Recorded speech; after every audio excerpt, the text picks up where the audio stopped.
Hello दोस्तों नमस्कार। Exam topper पाठशाला में एक बार फिर आपका स्वागत है। दोस्तों जो पीसीएस मंत्रा का टेस्ट सीरीज करवा रहे हैं, आज दूसरा नंबर है और इसमें जो है आपको पॉलिटी के क्वेश्चन मिलेंगे। तो चलिए बिना देर किए शुरू करते हैं। निम्नलिखित कथनों पर विचार कीजिए।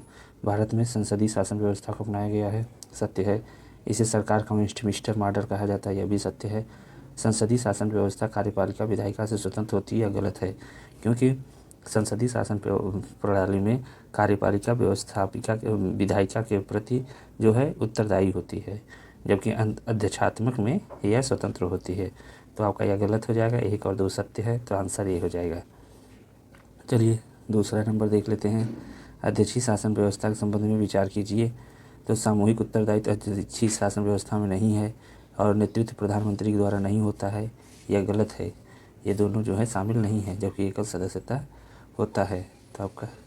तो आपका जो है यह दोनों गलत हो जाएंगे, मतलब इसमें शामिल नहीं है, जबकि एकल सदस्यता होता है, जैसे आपको यूएसए में देखने को मिलेगा। तो आपका यह ऑप्शन जो है एक और दो गलत हो जाएगा, आंसर ही। चलिए 3 नंबर देख लेते हैं। भारत के राष्ट्रपति के संबंध में निम्न कथनों पर विचार कीजिए। राष्ट्रपति देश का प्रथम नागरिक होता है, सत्य है। वह संघीय कार्यपालिका का प्रधान होता है। राष्ट्रपति का पद पुनर्निर्वाचन के योग्य होता है, यह भी सत्य है। आप देख सकते हैं उदाहरण के तौर पर जो राष्ट्रपति बने थे डॉक्टर राजेंद्र प्रसाद, वो दोबारा भी चुने गए थे, तो पुनर्निर्वाचन हो सकता है। तो 1 2 3 तीनों सही है, ऑप्शन आपका डी हो जाएगा। चलिए 4 नंबर देख लेते हैं।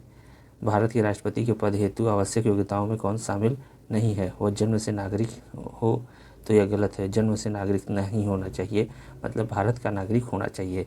अगर देखिए कोई विदेशी आ जाता है और भारत में रहने लगता है, भारत की नागरिकता ग्रहण कर लेता है, तो वह भारत का राष्ट्रपति बनने के योग्य हो जाएगा। जैसे आप देख सकते हैं, जैसे आप इनको देख सकते हैं, जो इटली से आई हैं सोनिया गांधी, बाद में जो है यहाँ पर रहने लगी और यहाँ की नागरिक हो गई है, तो वो राष्ट्रपति बनने के योग्य हैं। वो 35 वर्ष की उम्र पूरी कर चुका हो, सत्य है। लोकसभा का सदस्य निर्वाचित होने की योग्यता रखता हो, यह भी सत्य है। कोई लाभ का पद धारण न करता हो, यह भी सत्य है। तो ये 2 बी सी डी तीनों सत्य हैं, ये आपका सत्य नहीं है, यही जो है यह हो जाएगा आंसर। चलिए क्वेश्चन नंबर 5 देख लेते हैं। भारतीय निर्वाचन के संदर्भ में निम्नलिखित में से कौन सा कथन सत्य नहीं है? तो इसका एक निर्वाचक मंडल द्वारा किया जाता है, यह सत्य है। निर्वाचन अप्रत्यक्ष प्रणाली के द्वारा किया जाता है, यह भी सत्य है। निर्वाचन मंडल में संसद के दोनों सदनों के सभी सदस्य शामिल होते हैं, यह गलत है। सभी सदस्य नहीं होते, सभी मतलब निर्वाचित सदस्य होते हैं, तो यह ऑप्शन सी आपका गलत है, यही आंसर हो जाएगा। आगे देख लेते हैं। निर्वाचक मंडल में राज्य विधानसभाओं के निर्वाचित सदस्य शामिल होते हैं, तो यह भी सत्य है, आपका केवल वही गलत था। तो क्वेश्चन नंबर 6 देख लेते हैं। निम्न में से कौन सा कथन भारत के राष्ट्रपति के संबंध में सत्य है? वह उच्चतम न्यायालय के मुख्य न्यायाधीश के समक्ष शपथ लेता है। इसका वेतन भारत की संचित निधि से दिया जाता है, यह भी सत्य है, यह भी सत्य है। राष्ट्रपति के निर्वाचन संबंधी विवादों का निपटारा भारत के निर्वाचन आयोग करता है, यह गलत है, क्योंकि यह सुप्रीम कोर्ट के द्वारा यह सभी विवाद राष्ट्रपति के निर्वाचन से संबंधित निपटाए जाते हैं, यह भी गलत है। राष्ट्रपति किसी साधारण विधेयक पर गतिरोध की स्थिति में दोनों सदनों की संयुक्त बैठक बुला सकता है, यह भी सत्य है। और अध्यक्षता कौन करेगा? लोकसभा का स्पीकर करता है। चलिए क्वेश्चन नंबर 7 देख लेते हैं। निम्नलिखित कथनों पर विचार कीजिए। राष्ट्रपति पर महाभियोग का प्रस्ताव संसद के किसी भी सदन में लाया जा सकता है, यह सत्य है। राष्ट्रपति के खिलाफ महाभियोग एक अर्ध न्यायिक प्रक्रिया, यह भी सत्य है। और राष्ट्रपति राज्य विधानसभाओं के जो निर्वाचित सदस्य महाभियोग में भाग नहीं लेते, यह भी सत्य है। तो आपका 1 2 3 तीनों सत्य, आपका ऑप्शन डी हो जाएगा। भारत के उपराष्ट्रपति के संबंध में निम्न कथनों पर विचार कीजिए। भारत में उपराष्ट्रपति का पद अमेरिका के संविधान से प्रेरित है, सत्य है। उपराष्ट्रपति राज्यसभा का पदेन सभापति और सदस्य होता है, सभापति होता है लेकिन सदस्य नहीं होता है, राज्यसभा का यह सदस्य नहीं होता है, तो यह गलत हो जाएगा। राष्ट्रपति के पद अस्थायी रूप से या रिक्त होने पर कार्यवाहक राष्ट्रपति के रूप में कार्य करता है, यह सत्य है। 1 और 3 सत्य है, तो आपका ऑप्शन सी हो जाएगा। चलिए आगे देखते हैं। निम्नलिखित कथनों पर विचार करिए। कौन इसमें जो है कैबिनेट मंत्रिपरिषद, केंद्रीय मंत्रिपरिषद में शामिल होता है? प्रधानमंत्री, कैबिनेट मंत्री, राज्य मंत्री, उप मंत्री चारों शामिल होते हैं, आपका ऑप्शन डी हो जाएगा। चलिए 10 नंबर देख लेते हैं। निम्न कथनों पर विचार कीजिए। केंद्रीय मंत्रिपरिषद सामूहिक रूप से लोकसभा के प्रति उत्तरदायी होती है, सत्य है। मंत्रिपरिषद के सदस्य व्यक्तिगत रूप से राष्ट्रपति के प्रति उत्तरदायी होते हैं, यह भी सत्य है। तो 1 और 2 दोनों सत्य हैं, आपका ऑप्शन सी हो जाएगा। चलिए क्वेश्चन नंबर 11 देख लेते हैं। निम्न में से किस अनुच्छेद के तहत भारत के राष्ट्रपति अध्यादेश जारी कर सकता है? तो 1, 2, 3 123 के तहत जारी कर सकता है, आपका बी ऑप्शन सही हो जाएगा। चलिए 12 नंबर देख लेते हैं। भारत में निम्नलिखित उपराष्ट्रपतियों पर विचार करिए। तो जाकिर हुसैन का कार्यक्रम था 1962 से 67, और शंकर दयाल शर्मा थे कब? ये 1987 से 92 थे, और आर वेंकट रमन जो थे ये 1984 से 87 थे। तो आपका 1, 3, 2 हो जाएगा, ऑप्शन सी सही हो जाएगा। चलिए 13 नंबर देखते हैं। उपराष्ट्रपति को हटाने के लिए प्रस्ताव निम्नलिखित कहाँ लाया जा सकता है? तो उपराष्ट्रपति को हटाने का जो प्रस्ताव है यह संसद के किसी भी संसद के किसी भी सदन में जो है राष्ट्रपति का प्रस्ताव लाया जा सकता है हटाने का, लेकिन राज्यसभा में केवल उपराष्ट्रपति का लाया जाता है, क्योंकि ये यहाँ का प्रधान सभापति होता है। राष्ट्रपति और उपराष्ट्रपति दोनों के पद आकस्मिक रूप से रिक्त होने पर का राष्ट्रपति के रूप में कार्य करते हैं।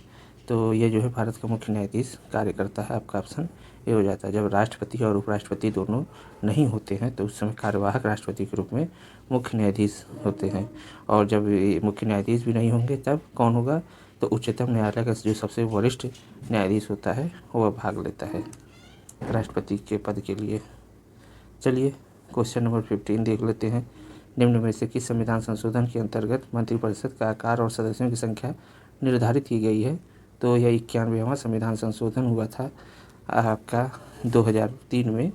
तो उस समय जो है लोकसभा की कुल सदस्य संख्या के 15% से अधिक जो है नहीं हो सकती मंत्रिपरिषद जो है।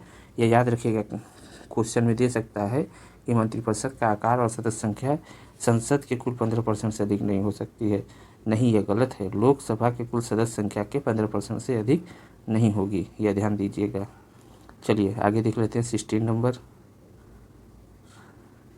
भारत में प्रधानमंत्री में निम्नलिखित कथनों पर प्रधानमंत्री के संबंध में निम्नलिखित कथनों पर विचार कीजिए।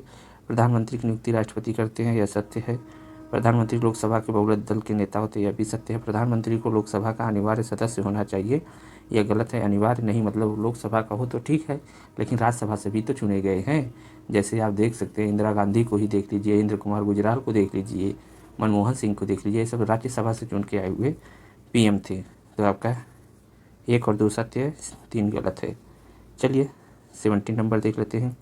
किसी व्यक्ति को प्रधानमंत्री पद नियुक्त किए जाने पर कितनी अवधि के अंदर संसद के किसी सदन की सदस्यता ग्रहण करना आवश्यक है? तो देखिए संसद की जो सदस्यता है वह 6 माह के अंदर ग्रहण करना आवश्यक है। जैसे कोई सदन का सदस्य प्रधानमंत्री पद पर नियुक्त हो जाता है और सदस्य नहीं है तो उसे जो है 6 माह के अंदर उसे किसी भी सदन की सदस्यता प्राप्त करनी होगी। चलिए 18 नंबर देख लेते हैं। क्वेश्चन नंबर 18 है, प्रधानमंत्री व्यवहारिकता भारत शासन प्रणाली का सर्वोच्च कार्यकारी अधिकारी होता है, यह सत्य है। प्रधानमंत्री मंत्रिपरिषद का प्रधान होता है, यह भी सत्य है। देखिए संघ की कार्यपालिका शक्ति राष्ट्रपति में निहित होती है, लेकिन वास्तविक कार्यपालिका शक्ति का प्रमुख जो होता है प्रधानमंत्री होता है, मतलब व्यवहारिक रूप से प्रधानमंत्री ही होता है, और भारतीय शासन प्रणाली का सर्वोच्च अधिकारी भी यही होता है। तो आपका 1 और 2 दोनों सत्य हैं, आपका ऑप्शन सी हो जाएगा। चलिए 19 नंबर देख लेते हैं। निम्न में से कौन सा कथन भारत के प्रधानमंत्री के संबंध में सत्य नहीं है? तो देखिए वह मंत्रिमंडल की बैठकों की अध्यक्षता करता है, सत्य है। और राष्ट्रपति और मंत्रिपरिषद के बीच संवाद की कड़ी होता है, यह भी सत्य है। और वह जो है सरकार की नीतिगत घोषणाएं करता है। संसद की संयुक्त बैठक की अध्यक्षता करता है, यह गलत है। संयुक्त बैठक को बुलाता राष्ट्रपति है, और अध्यक्षता कौन करता है? स्पीकर के द्वारा की जाती है लोकसभा के। तो आपका डी ऑप्शन गलत है, यही आंसर हो जाएगा, सत्य नहीं है। चलिए देखिए प्रधानमंत्रियों के संदर्भ में विचार करिए। तो इंदिरा गांधी का कार्यकाल कब से कब तक रहा? 1966 से 74 तक रहा। फिर उसके बाद 1980 से 84 तक रहा। 84 में उन्हें जो है गोली मार दी जाती है। विश्वनाथ प्रताप सिंह जो है इनका जो है कब रहा है? 1989 से 90 के बीच में रहा है। और उसके बाद जो है चंद्रशेखर का रहा है कब से कब तक? 90 से 91 तक रहा है। और पीवी नरसिम्हा राव तो 91 से 96 तक रहा है। तो इस वजह से जो है आपका ऑप्शन कौन सा हो जाएगा, बी ऑप्शन हो जाएगा, 1423 हो जाएगा आंसर। चलिए आगे देख लेते हैं। क्वेश्चन नंबर 21 है, भारत में उप प्रधानमंत्री का पद गैर संवैधानिक है, सत्य है। वल्लभ भाई पटेल भारत के पहले उप प्रधानमंत्री नियुक्त हुए थे, तो यह भी सत्य है। चौधरी देवीलाल 3 बार उप प्रधानमंत्री रह चुके हैं, गलत है, 2 बार रहे हैं। एक बार जो है चंद्रशेखर वाले में, चंद्रशेखर जब, और एक बार बीपी सिंह वाले में। तो आपका 1 और 2 सत्य है, 3 गलत है, आपका आंसर ए हो जाएगा। 22 देख लेते हैं, भारत सरकार का सर्वोच्च विधिक अधिकारी कौन होता है, तो सर्वोच्च विधिक अधिकारी महान्यायवादी होता है। आपका इसका प्रावधान 76 आर्टिकल में किया गया है। और जो है 23 नंबर देख लेते हैं, भारत का महान्यायवादी के संबंध में विचार करना है। इसकी नियुक्ति राष्ट्रपति द्वारा की जाती है, यह केंद्रीय मंत्रिमंडल का सदस्य, यह सत्य है। और यह उच्च न्यायालय में भारत सरकार का प्रतिनिधित्व करता है। तो देखिए यह जो है इसकी नियुक्ति राष्ट्रपति द्वारा की जाती है, सर्वोच्च विधि अधिकारी होता है। और केंद्रीय मंत्रिमंडल का सदस्य, केंद्रीय मंत्रिमंडल का सदस्य नहीं होता है। यह जो है केंद्रीय मंत्रिमंडल का सदस्य नहीं होता है, और यह उच्च न्यायालय में भारत सरकार का प्रतिनिधित्व करता है। तो मतलब कि 1 और 3 आपके सत्य हैं, और बी ऑप्शन गलत है, तो आपका ऑप्शन 2 ऑप्शन गलत है, तो आपका आंसर बी हो जाएगा। 1 और 3 सत्य हैं। सॉरी दोस्तों, ये शुरू में हम कह दिए थे केंद्रीय मंत्रिमंडल का सदस्य होता है, तो यह सदस्य नहीं होता है। चलिए आगे देख लेते। 24 नंबर है, महान्यायवादी के संबंध में कौन सा कथन सत्य नहीं है। तो देखिए यह भारत सरकार का विधिक सलाह देता है, इसे भारत के सभी न्यायालयों में सुनवाई का अधिकार है, यह भी सत्य है। और इसे संसद की दोनों सदनों की कार्यवाही में भाग लेने का भी अधिकार है, सत्य है। यह भाग लेने के संसद के दोनों सदनों का अधिकार होता है, लेकिन उसमें वोटिंग करने का जो है अधिकार इसके पास नहीं होता है। और यह निजी प्रैक्टिस नहीं करता, यह गलत है, क्योंकि देखिए यह प्रसाद पर्यंत पद धारण करता है, कुछ समय के लिए ही होता है। तो इसके बाद जो है सरकारी कर्मी नहीं होने की वजह से यह निजी प्रैक्टिस भी करने से रोका नहीं जा सकता है। तो आपका यह गलत है, आपका ऑप्शन डी हो जाएगा। 25 है, वैज्ञानिक और औद्योगिक अनुसंधान परिषद का अध्यक्ष निम्न में से कौन सा होता है। यह भारत के प्रधानमंत्री होते हैं, ऑप्शन बी आपका सही हो जाएगा। निम्नलिखित पर विचार कीजिए, लोकसभा, राज्यसभा, विधानसभा, राष्ट्रपति। इसमें जो है विधानसभा आगे देख लेते हैं क्या है, में संसद का कौन अंग है। तो देखिए संसद लोकसभा, राज्यसभा और राज्यसभा और राष्ट्रपति से मिलकर बनता है। तो 1, 2, 4, तो आंसर आपका हो जाएगा 1, 2, 4, ऑप्शन सी सही हो जाएगा। चलिए आगे देखते हैं 27 नंबर, लोकसभा के संबंध में निम्नलिखित कथनों पर विचार करिए। इसे उच्च सदन कहा जाता नहीं, यह लोअर हाउस होता है। वर्तमान में इसमें 545 सदस्य होते हैं, तो यह जो है 545 सदस्य होते हैं इसके, यह सत्य है। 545 सदस्य जो है निर्वाचित नहीं होते हैं, लेकिन कुल सदस्य 547 होते हैं। और 545 इस समय जो है 543 सदस्य ही हैं, क्योंकि जो एंग्लो इंडियन चुने जाते थे तो उनको जो नहीं चुना जाता है, तो 543 की वजह से यह गलत हो जाएगा, क्योंकि कुल सदस्य अगर दिया रहता निर्वाचित के स्थान पर कुल सदस्य तो हो जाता। लेकिन इसमें जो है 2 सदस्य जो एंग्लो इंडियन थे, अब उनका जो है निर्वाचन बंद कर दिया गया है, और 543 ही निर्वाचित होते हैं। तो लोकसभा का कार्यकाल अधिकतम 5 वर्ष का होता है, यह भी सत्य है, आपका ऑप्शन डी हो जाएगा। केवल 3 सत्य है। नंबर 28 है, निम्नलिखित में से कौन सा कथन सत्य नहीं है। लोकसभा सदस्य का निर्वाचन प्रत्यक्ष निर्वाचन के द्वारा होता है, यह सत्य है। लोकसभा निर्वाचन के लिए वयस्क मताधिकार को आधार बनाया गया है, यह भी सत्य है। लोकसभा की सदस्यता के लिए जन्म से भारत की नागरिकता की आवश्यकता नहीं होती है, यह भी सत्य है, जन्म से नहीं। लोकसभा की सदस्यता के लिए न्यूनतम जो है 30 वर्ष होने चाहिए, यह गलत है, 25 वर्ष होने चाहिए। ऑप्शन आपका यह गलत है। 29 नंबर देख लेते हैं, अनुच्छेद 102 में निम्नलिखित में से कौन संसद के किसी भी सदस्य की नियोग्यता पर निर्णय ले सकता है। तो यह जो है निर्वाचन आयोग द्वारा यह जो है सदस्यों के संबंध अनुच्छेद 102 में संसद के सदस्यों में निर्भरताओं का वर्णन किया गया है। इसमें जो है किसी व्यक्ति की योग्यता और अयोग्यता पर जो है यह निर्णय राष्ट्रपति के द्वारा लिया जाता है, और इसके लिए जो है राष्ट्रपति निर्वाचन आयोग से सुझाव लेता है। तो यह जो है आपका आंसर ए हो जाएगा, इससे सुझाव लेता है। 30 नंबर देख लेते हैं, निम्न में से किस संविधान संशोधन के द्वारा मताधिकार की आयु को कम कर दिया गया था। तो 61वां संविधान संशोधन जो हुआ था 1989 में, उसमें यह कहा गया था कि 21 वर्ष जो निर्धारण की गई थी मत देने की, उसे 18 वर्ष कर दिया गया था। 21 से 18 वर्ष कर दिया गया था। 31 नंबर देख लेते हैं। लोकसभा अध्यक्ष के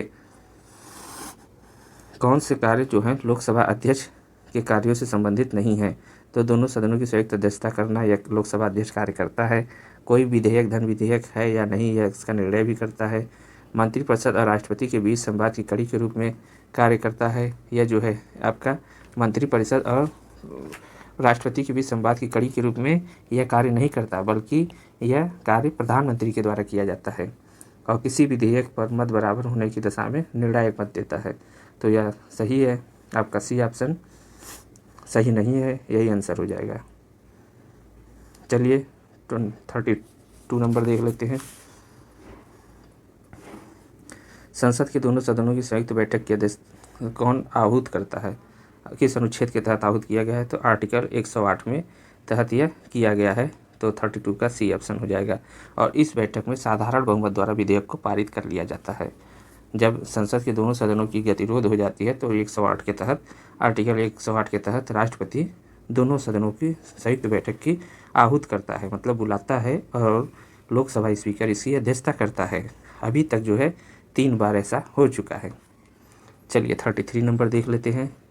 केंद्रीय मंत्रिपरिषद सामूहिक रूप से किसके प्रति उत्तरदायी होते हैं? तो देखिए, केंद्रीय मंत्रिपरिषद जो होते हैं सामूहिक रूप से लोकसभा के प्रति उत्तरदायी होते हैं। अर्थात मंत्रिपरिषद केवल उसी समय तक अपने पद पर बनी रहेगी जब तक उसे लोकसभा में विश्वास प्राप्त होता है। मतलब जब तक लोकसभा में उसे विश्वास प्राप्त होता है तभी तक सरकार बनी रहेगी। और व्यक्तिगत रूप अगर पूछा जाए कि व्यक्तिगत रूप से, तो राष्ट्रपति के प्रति उत्तरदायी होते हैं। जो मंत्रिपरिषद होते हैं व्यक्तिगत रूप से राष्ट्रपति के प्रति उत्तरदायी होते हैं। चलिए 34 नंबर देख लेते हैं। यदि लोकसभा सरकार द्वारा प्रस्तुत बजट को अस्वीकार कर दे तो क्या होगा? तो देखिए, यह जो है मंत्रिपरिषद को त्यागपत्र देना पड़ेगा, क्योंकि लोकसभा जो है अगर अपना नियंत्रण। नंबर 35 है, धन विधेयक प्रस्तुत किए जा सकते हैं। तो धन विधेयक का कहाँ प्रस्तुत किए जा सकते हैं? यह लोकसभा में प्रस्तुत किए जा सकते हैं। और इसका जो है प्रावधान जो है 109 के अनुसार, मतलब 109 के अनुसार धन विधेयक केवल लोकसभा में प्रस्तुत किए जाएंगे, इन्हें राज्यसभा में प्रस्तुत नहीं किया जाएगा। लेकिन लोकसभा के पारित होने के बाद जब इसे राज्यसभा में भेजा जाता है तब यह 14 दिन रख करके, या मतलब उसमें कुछ प्रावधान करके दे सकती है, लेकिन उसमें जो है इसका अनन्य अधिकार लोकसभा का रहता है। अब लोकसभा उसके बातों को माने या ना माने, यह उसके ऊपर डिपेंड करता है। तो आपका यह लोकसभा हो जाएगा। और यह राष्ट्रपति की पूर्वानुमति से पेश किया जाता है, यह भी ध्यान रखिएगा। जो धन विधेयक होता है राष्ट्रपति की पूर्वानुमति से पेश किया जाता है। आपका ऑप्शन ए हो जाएगा। चलिए 36 नंबर देख लेते हैं। राज्यसभा के संबंध में निम्न कथनों पर विचार करिए। तो इसके जो है सदस्य इसके सदस्य राज्यों का प्रतिनिधित्व करते हैं, यह सत्य है। लोकसभा के जो सदस्य होते हैं वह लोगों का प्रतिनिधित्व करते हैं। राज्यसभा के जो होते हैं कैंडिडेट, वो राज्यों का प्रतिनिधित्व करते हैं। इसके अधिकतम 250 सदस्य हो सकते हैं, यह सत्य है। इसमें 12 सदस्य राष्ट्रपति द्वारा मनोनीत होते हैं, यह भी सत्य है। 1, 2, 3 तीनों सत्य हैं। आपका ऑप्शन डी हो जाएगा। चलिए 37 नंबर देख लेते हैं। राज्यसभा में राज्यों का प्रतिनिधित्व निर्धारित किया गया है। तो यह निर्धारित किया गया है, किस आधार पर निर्धारित किया गया है? जनसंख्या के आधार पर निर्धारित किया गया है, न कि राज्यों के प्रतिनिधित्व के आधार पर। देखिए, अमेरिका में क्या है, अमेरिका जो उच्च सदन है वो सीनेट, उसमें जो है सभी राज्यों को बराबर बराबर 2-2 सीटें दी गई हैं। लेकिन यहाँ पर जो है मतलब भारत में जनसंख्या के आधार पर सीटों का निर्धारण हुआ है। तो इस हिसाब से देख सकते हैं सबसे ज़्यादा जनसंख्या यूपी में है, तो सबसे ज़्यादा सीट आपके पास यूपी के पास है। और महाराष्ट्र है उसके बाद दूसरे नंबर पर, तो महाराष्ट्र को दिया गया है। तो इस हिसाब से आप ध्यान दे सकते हैं। राज्यसभा में उपसभापति को हटाया जा सकता है। तो राज्यसभा में उपसभापति को राज्यसभा के सदस्यों के बहुमत से हटाया जा सकता है। आपका ऑप्शन डी हो जाएगा।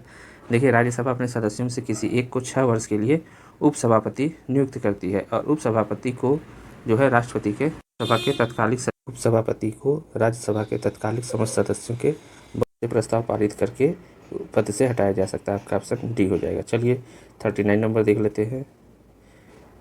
संविधान संशोधन संबंध में राज्यसभा को देखिए लोकसभा के समान अधिकार प्राप्त है। यही एक जो है समय है कि जब इनको जो है बराबर का अधिकार प्राप्त होता है। संविधान में संशोधन करने का राज्यसभा और लोकसभा की शक्ति समान है और कोई भी लोकसभा में पारित कोई भी संशोधन विधेयक तभी स्वीकृत समझा जाएगा जब उसे राज्यसभा द्वारा पारित कर दिया जाएगा। तो संशोधन विधेयक पर राज्यसभा की असहमति होने पर वो विधेयक अस्वीकृत समझा जाएगा। दोस्तों थोड़ा सा अवॉइड करिएगा जो शोरगुल हो रहा है। क्वेश्चन नंबर 40 है, निम्न कथनों पर विचार करिए। राज्यसभा एक अस्थायी सदस्य है, तो यह सत्य है। यह एक तिहाई सदस्य हर दूसरे पर अवकाश ग्रहण करते, यह भी सत्य है। इसके जो है इसके सभापति का चुनाव लोकसभा के सदस्य भी भाग लेते हैं। सभापति के चुनाव में जो है इसके लोकसभा के सदस्य भी भाग लेते हैं। जो होता है यह सभापति, तो यह राज्यसभा का पदेन सभापति होता है। तो इसमें राज्यसभा लोकसभा दोनों सदनों के भाग लेते हैं, तो आपका ऑप्शन डी हो जाएगा। तो यह जो है आपके तीनों सही है। तो दोस्तों यह रहे आपके 40 क्वेश्चन पूरे हुए। इसके बाद जो है अगले वीडियो में लेकर आएंगे, क्योंकि थोड़ा शोरगुल हो रहा है, इस वजह से इसी पर रोक देते हैं। और दोस्तों क्या है कि इसके PDF जो है आपको एग्जाम टॉपर पाठशाला के टेलीग्राम चैनल पर मिल जाएगा। और वीडियो हम उम्मीद करते हैं आपको वीडियो अच्छा लगा होगा, तो लाइक शेयर सब्सक्राइब करना न भूलिएगा। Thanks for watching.